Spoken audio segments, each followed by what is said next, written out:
Punta ka naman dito.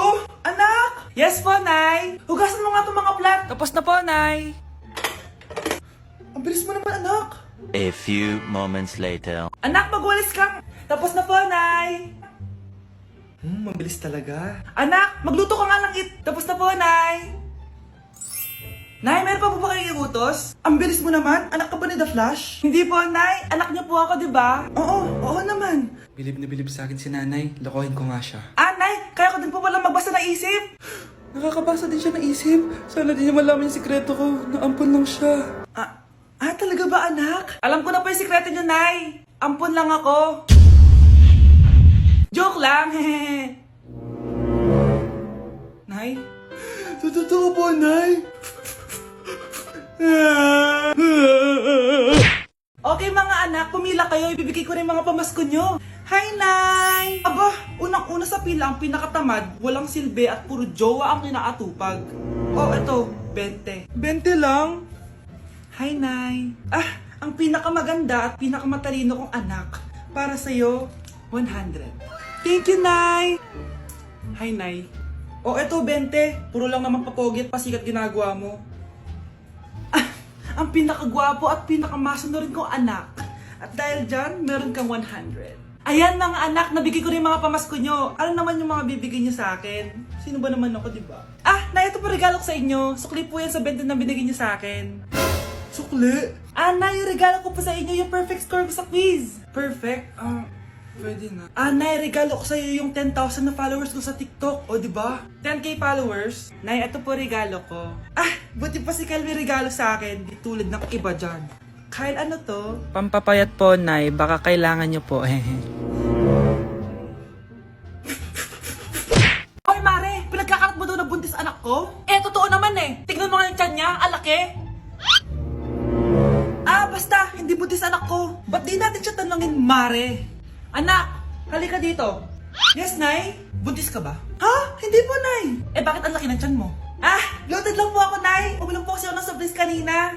Bloated lang pala Pinagsasabi mo dyan. Bahala ka kung ayaw mo maniwala. Sumasakit tiyan ko. Ayan na, mga anak na. Anak, napapano ka?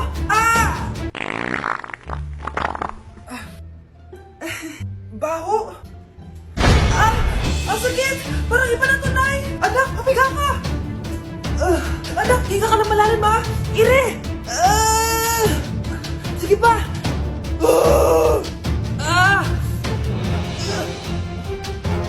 Baby! Sorry, Nay. Tinago ko sa'yo na buntis ako. Okay lang, anak. Pero sinong tatay nito? Ang tatay ng anak ko ay ang anak ni tita.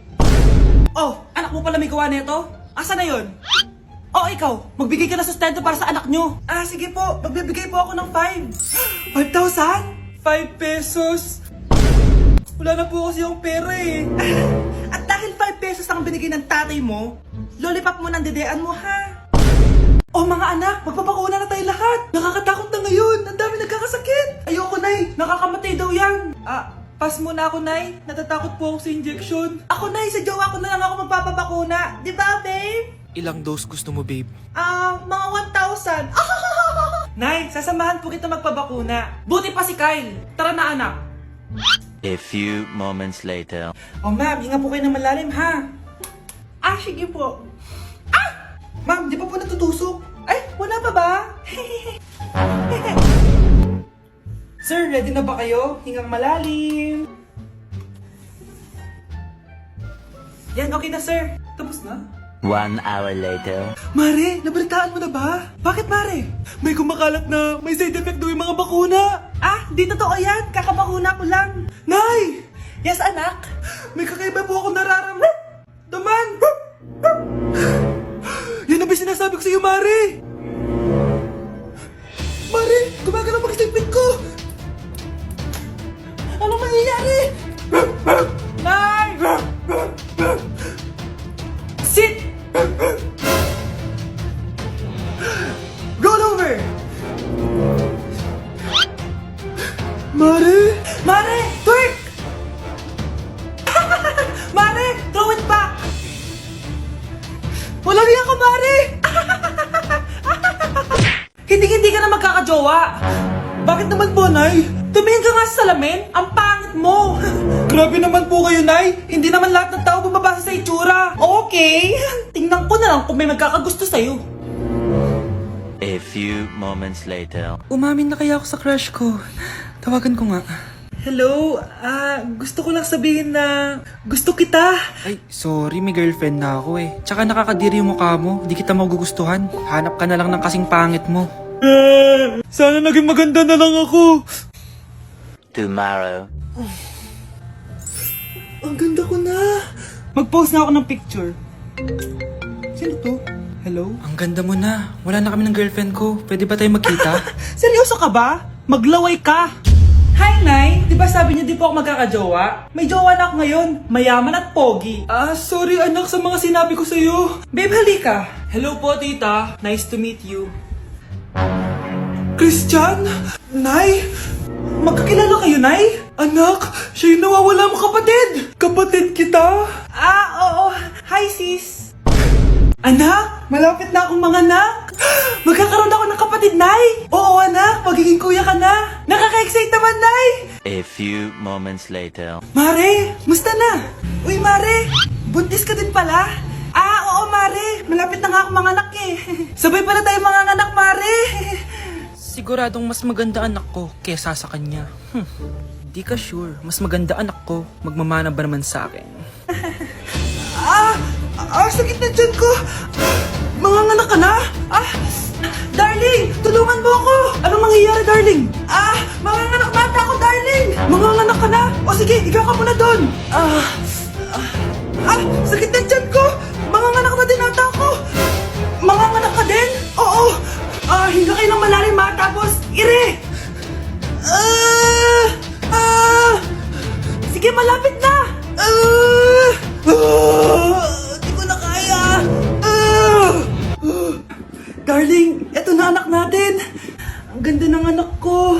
Ang ganda-ganda mo, anak. Ba't magkamukha anak namin? Ha? Ikaw ba tatay nun? Darling, I can explain. Mare.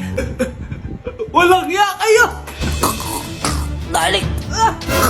Mare! Magsama kayo. Hi guys, samahan niyo ako maglaba. Pero, mag-isa lang ako. Samahan mo ako, Bunch. Natatakot ako.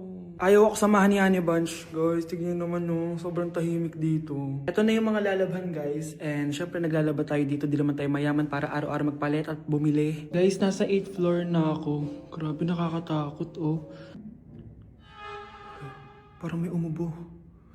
Guys, hindi na joke to, promise. Sobrang tahimik dito, tapos hindi ko alam kung may mga tao dito. Kaya ko to.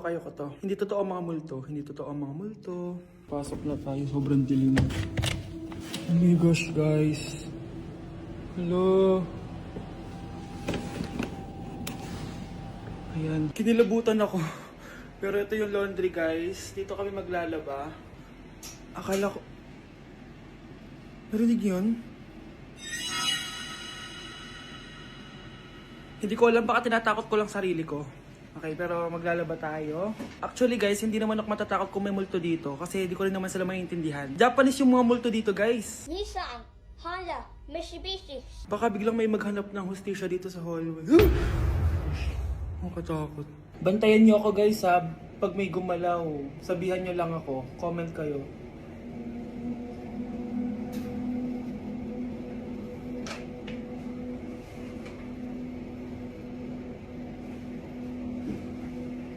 Babalik na ako sa hotel, guys. Hindi ko na kaya.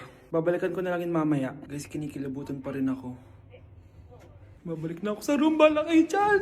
Update sa nawala kong passport. 9 o'clock na ng umaga at literal na wala akong tulog sa kaka-overthink ko. So pupuntahan ko na yung store kung saan ko naiwan yung passport ko. Lord, sana nandun pa. Nag-search ako tapos 10 AM daw sila nagbubukas. So pupunta na tayo doon bago sila magbukas. So naglalakad lang ako papunta sa subway. Nandito na ako sa subway, guys, and kinakabahan na ako. Hindi ko talaga alam gagawin ko pag wala talaga dun. No, hindi pwede. Makakapag-Japan kami. Kasi sayang yung mga binayad ko, be. Guys, nakasakay na ako. Guys, nandito na tayo. Kinakabahan ako. Tapos naiihi pa ako. Guys, wish me luck, Lord. Please, sana nandun.